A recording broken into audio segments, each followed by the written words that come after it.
नमस्कार मित्रांनो, आज आपण ऐकणार आहोत एक अविश्वसनीय कथा, सोमवारची शिवामुठीची कहाणी। ही कथा आहे एका नावडत्या सुनेची, जी एका पवित्र व्रतामुळे बदलली आणि एक अद्भुत चमत्कारिक अनुभव घडला। आटपाट नगरात एक राजा राहत होता।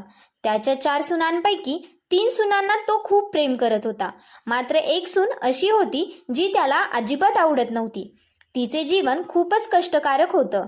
राजा तिला गरिबीच्या ओझ्याखाली जीवन जगायला लावतो, जेवायला उष्ट, नेसायला जाडभरड कपडे आणि राहायला गुरांचं बेड।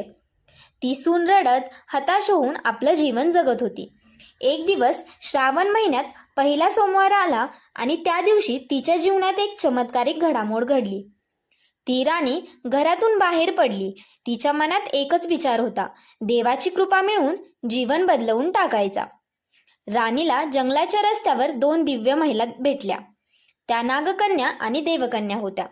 त्यांना पाहून राणी विचारते, बाई कुठं जाता? नागकन्या उत्तर देते, महादेवाच्या देवळात जातोय, शिवामूठ व्हायला। राणी विचारते, हे शिवामूठ काय आहे? देवकन्या उत्तर देते, हे व्रत केल्याने तुम्हाला देवाची कृपा मिळते, तुमच्या घरातले संकट दूर होतात आणि तुम्हाला मूलबाळ मिळवण्याचं वरदान मिळतं। तसेच नावडती माणसं आवडती होतात आणि तुमचं जीवन सुखमय होतं। त्यानंतर देवकन्या तिला सांगते, तुम्ही शिवामुठीचा व्रत करावा। मुठभर तांदूळ, 1 सुपारी, 2 वेलाची पानं घ्या आणि शिवा शिवा महादेवा असं म्हणत तांदूळ वहा। सगळी पूजा मनापासून करा। या व्रताचा 5 वर्षे पालन करा। पहिल्या सोमवारी राणीने सांगितलेल्या पद्धतीने व्रत सुरू केलं। तिने तांदूळ वाहिले, उपवास केला आणि महादेवाची पूजा केली। त्याच दिवशी तिने महादेवाची आराधना केली आणि संपूर्ण दिवस उपवास केला। दुसऱ्या सोमवारी राणीने पुन्हा व्रत केले।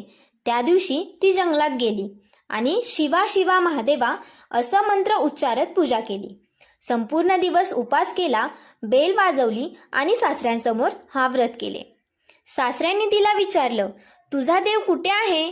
राणी उत्तर देते, माझा देव फार लांब आहे, तिथं काटे आहेत, वाघ आहेत आणि साप आहेत, तिथं माझा देव आहे। पुढे तिसऱ्या सोमवारी राणीने पुन्हा सर्व पूजा केली, पण यावेळी एक चमत्कारिक घटना घडली।